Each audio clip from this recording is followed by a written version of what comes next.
I apologize for the late review. A group of friends and I rented a cabin in Gatlinburg this past weekend, and we had a great time. It was very fun and relaxing, and it was very needed for myself. But my friend's birthday was this past weekend, and he is a huge fan of that original Lion King movie. And so I promised him for my first viewing I would see Mufasa with him on this trip. And as soon as those credits hits, he turned to me and said, "What'd you think of the movie? How good was it? How bad was it?" And I was like, just give me a second.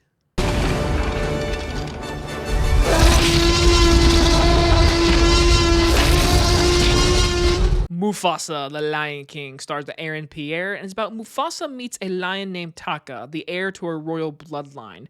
The chance meeting sets in motion an expansive journey of a group of misfits searching for their destiny. From director Barry Jenkins, the man that brought you the Oscar-winning Moonlight, we are now talking the live-action Mufasa Lion King movie. So yes, this is a prequel to the 2019 live-action Lion King, which, okay, yes, I know it's not live action. Before Inside Out 2, the 2019 was the highest-grossing animated movie of all time.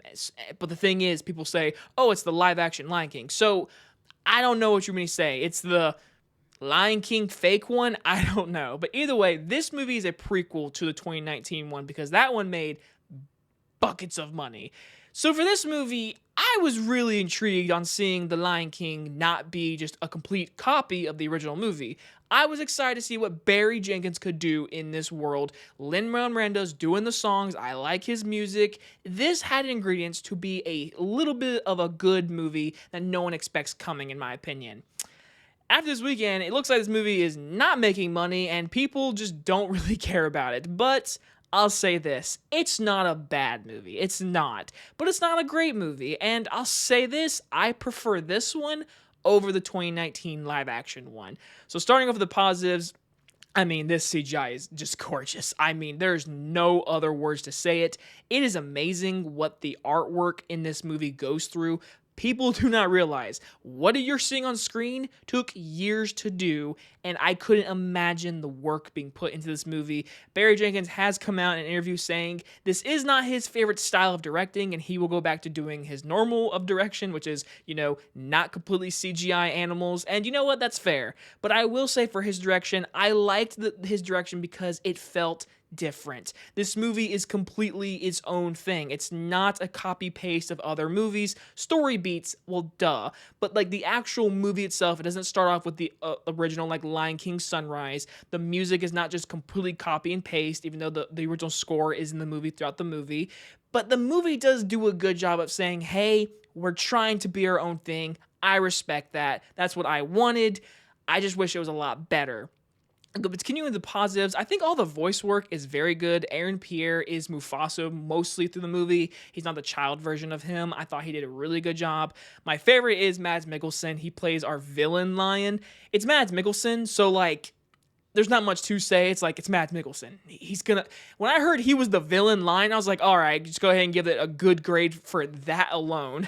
But the thing is, this movie has a good voice work throughout the whole movie because you get to see the origin of not just Mufasa, you get Scar, you get Mufasa's wife, you get Rafiki, you get everyone in this movie. And the movie is also a told story with Rafiki telling it to Simba's son and Puma and Timon, which, those two characters were popular in the 2019 movie, but they did not need to be in this movie. They are only in here because they are fan favorites. It's a kid's movie. It's a family movie. They tell all the baby jokes, so they cut back to them all throughout the movie, and it really, I will say, got annoying because none of the jokes were funny, and I was just like, you guys are so unnecessary, but I understand why you have to be in the movie. But before I get more of my negatives, I will say the movie is watchable. It tells a story about the rise of Mufasa, how he becomes king, and I thought they did a good job giving those development traits to Mufasa, how to learn to be king, and him rising up to power at the end with a really fun action scene that doesn't really make sense, with water coming out of a spot that shouldn't be there. I won't spoil the third act action scene, but when you see it, you'll know what I'm talking about. But besides that, my big issue, and I mean this one, it hurt the movie a lot. My friends, all of us agreed. The music sucked, okay? And listen, music is really subjective. So some of you might really like this music. I did not. There was not one song in this movie I liked at all. And I was giving them chances, but every time they came on, it just felt like, oh, we need a song. The other movie felt like it felt natural. It felt like it impacted the story and the characters. This movie felt like, hey, here's a song just because we have to have a song. It just didn't feel impactful. It didn't feel right. And no songs were catchy or just really listened to nice. I was not a fan. I was not a fan of any of the music. And I will say, riding home to our cabin, it was really funny because we all kept saying bye bye. And if you watch the movie, then you'll understand that. But another, besides the songs not being very good, the character of Scar is such a great villain in Disney history. Honestly, maybe film history. His origin story deserved so much better. I know it's a Mufasa movie, but if you're gonna add Scar in this movie and give him character traits on how he becomes Scar, I mean, come on. They give him nothing. And I absolutely hate how he gets his name Scar. Because his name in the movie is Taka. And it's just like, I think it's Taka, Taka, I don't know. Either way, it wasn't Scar. By the end of the movie, it's Scar. And how he gets that name is stupid. I didn't like it. Also, there's other things where, like, you see how you get Rafiki's stick. Okay. You see shots of Scar grabbing Mufasa's paws like he does when he kills him. It's like, okay. This movie's just like, these little Easter eggs are like cool ideas, but how it's presented just felt like, oh, here you go. Here you go. Here's our half-baked story. Here you go. And it felt like lifeless by the end of the movie. But again, I walk away from the movie saying it was okay.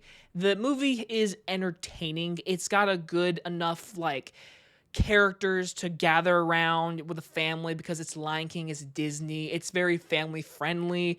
It's definitely not as dark as the Lion King 2019 or the original. But I will say, this movie just doesn't feel like it was needed. Like, I honestly, if they're gonna do something like this, do a part 2. Like, go and do something different. I respect them trying to do it for this movie, but the writing and just the overall tone of which they were going at it with these origins characters, it just felt unneeded.